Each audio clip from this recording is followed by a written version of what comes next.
Today's topic is unitary method. So first of all, let us understand that what is the meaning of unitary method. So unitary method is a method in which we first find the value of one quantity from the value of total quantities and then find the value of a required quantity. मतलब unitary method एक ऐसा method है जिसमें हम सबसे पहले first of all क्या करते हैं, सिर्फ एक सिंगल क्वांटिटी के लिए वैल्यू निकालते हैं. ठीक है, कहाँ से निकालते हैं? टोटल क्वांटिटीज़ में से.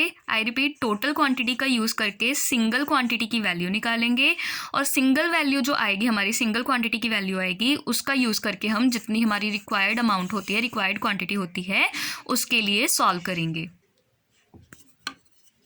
Okay, so now let's understand unitary method.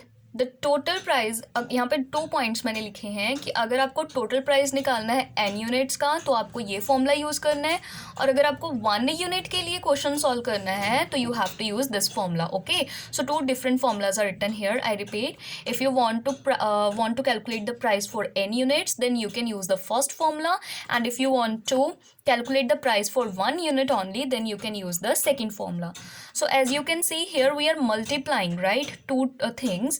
That means we are taking the product in case of n units, and if we will talk about 1 unit only, then we have to divide. ठीक है, so here are the conclusions.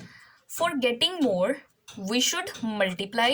For getting less, we should divide. That is what you have to remember while solving the questions related with unitary method. Okay, अगर आपको ज़्यादा quantity निकालनी है, ज़्यादा कम से ज़्यादा की तरफ जा रहे हो तो आप मल्टीप्लाई करोगे, और अगर आप लेस की तरफ जा रहे हो, ज़्यादा से कम की तरफ आ रहे हो, तो आप डिवाइड करोगे. ठीक है, तो यही मैंने यहाँ पे लिखा है. देखो, total price of n units निकालना है. n यूनिट्स मीन्स ज़्यादा की तरफ जा रहे हो तो मल्टीप्लाई कर दिया. तो प्राइस ऑफ 1 यूनिट, 1 मीन्स कम की तरफ जा रहे हैं तो डिवाइड कर दिया. ठीक है, किसको डिवाइड करना है? प्राइस ऑफ 1 यूनिट निकालोगे सबसे पहले, तो that is what we have discussed in the definition कि first of all we will find the value for 1 quantity, right. So इसी तरह से आप इन दोनों फॉर्मूलाज को यूज़ करने के लिए पहले तो एक क्वांटिटी, सिंगल क्वांटिटी के लिए प्राइस निकालोगे. ठीक है, फिर हम क्या करेंगे? Price of 1 unit multiplied with the number of units. Number of units कुछ भी हो सकता है, जैसे यहाँ पे अगर 5 यूनिट्स निकालने के लिए बोला होगा तो ये n5 हो जाएगा. ठीक है, 6 निकालने के लिए बोला होगा तो ये 6 हो जाएगा. प्राइस ऑफ 1 यूनिट निकालना है तो आप n यूनिट्स, जैसे कि मान लो आपको 5 यूनिट्स गिवन थे, उसमें से आपने 1 यूनिट का प्राइस निकालना है, तो नंबर ऑफ यूनिट्स यहाँ पे भी 5 हो जाएंगे. ठीक है, now let's understand the concept with the help of these examples. So the question is, cost of 6 mangoes is rupees 42. What will be the cost of 1 mango? अगर 6 mangoes 42 रुपीज़ के आते हैं तो 1 mango कितने का आएगा? ठीक है, so what we have to do, cost of 1 mango निकालनी है, दैट मीन्स 1 यूनिट निकालना है. तो हम क्या करेंगे? Total price of n units लिखेंगे. टोटल प्राइस कितना है? 42. यूनिट्स कितनी है टोटल? 6. ठीक है, सो टोटल प्राइस क्या आ गया? 42. नंबर ऑफ यूनिट्स लिखनी है.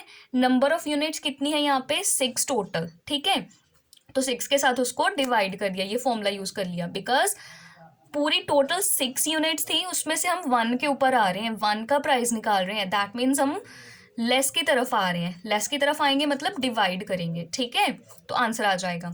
यहाँ पे देखो, कॉस्ट ऑफ 1 मैंगो अगर 7 रुपीज़ है तो 6 मैंगोज की कॉस्ट पता करो. अब यहाँ पे 1 मैंगो की कॉस्ट गिवन थी, 6 की आपको निकालनी है. दैट मीन्स मोर की तरफ आ रहे हो आप, तो मतलब आपको मल्टीप्लाई करना है, ये वाला फॉर्मूला यूज़ करना है. ठीक है, सो कॉस्ट ऑफ 6 मैंगोज कैसे निकलेगी? क्या करेंगे हम 6 मैंगोज की कॉस्ट निकालने के लिए? 1 यूनिट का जो प्राइस होगा दैट इज 7 रुपीज़, उसको मल्टीप्लाई करेंगे नंबर ऑफ यूनिट्स के साथ. नंबर ऑफ यूनिट्स टोटल कितनी है, कितनी हमें फाइंड करनी है? 6. तो 7 को 6 के साथ मल्टीप्लाई करके आंसर निकल जाएगा. Now see one more example.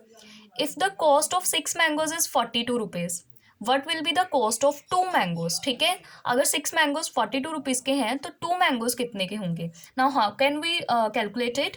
First of all, unitary method अगर हम देखें, हमें फर्स्टली 1 क्वांटिटी निकालनी है, वैल्यू 1 क्वांटिटी के लिए.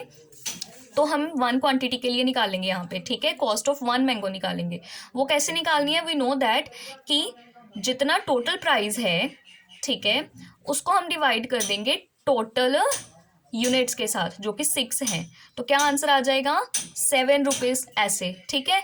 अब हमें वन मैंगो की कॉस्ट तो मिल गई है, हमें कितनी रिक्वायर्ड कितनी है, अब हमने ये कर लिया। फर्स्ट ऑफ ऑल हमने वन क्वांटिटी की वैल्यू निकाल ली जो कि आ गई 7 रुपीज़। अब हमें क्या करना है, टोटल क्वांटिटीज़ के लिए हम टोटल क्वांटिटीज़ में से निकाल ली, अब हमें रिक्वायर्ड क्वांटिटी के लिए निकालनी है। तो रिक्वायर्ड क्वांटिटी कितनी है हमारी, 2 मैंगोज़ की, ठीक है। तो इसलिए हम अब 2 मैंगोज़ के लिए कॉस्ट निकालेंगे वन का यूज़ करके, इसका यूज़ करके वन मैंगो की कॉस्ट। अगर बच्चे एक मैंगो 7 रुपीज़ का है तो 2 मैंगोज कितने के होंगे, दोनों की कॉस्ट को 7 के साथ हम 2 को मल्टीप्लाई कर देंगे, ठीक है। कितना आंसर आएगा, ₹14, राइट। एक मैंगो 7 रुपीज़ का है, 2 मैंगोज कितने आएंगे, 7 के साथ जो एक मैंगो का प्राइस है उसको डबल कर दो, 14 rupees.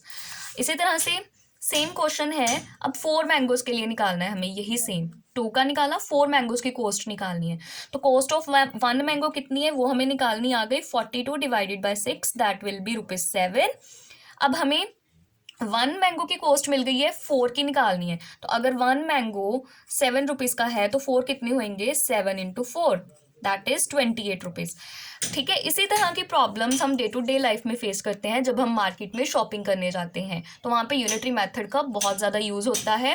Because when we went to market we come across to no with statements like we have to deal with the statements like if the cost of 10 pencils is this much but you want to buy only 2 pencils then you can calculate, right, कि अगर 10 pencils की cost आपको shopkeeper बता रहा है तो 10 pencils आपको नहीं चाहिए, आपको सिर्फ 2 पेंसिल्स बाय करनी है, तो आप कैसे करोगे। जैसे यहाँ पे आप मार्केट में गए, शॉपकीपर ने बोला 6 मैंगोज 42 के मिलेंगे बट आपको सिर्फ 2 मैंगोज बाय करने थे, तो आप वहाँ पे यही कैलकुलेशंस परफॉर्म करते हो, ठीक है।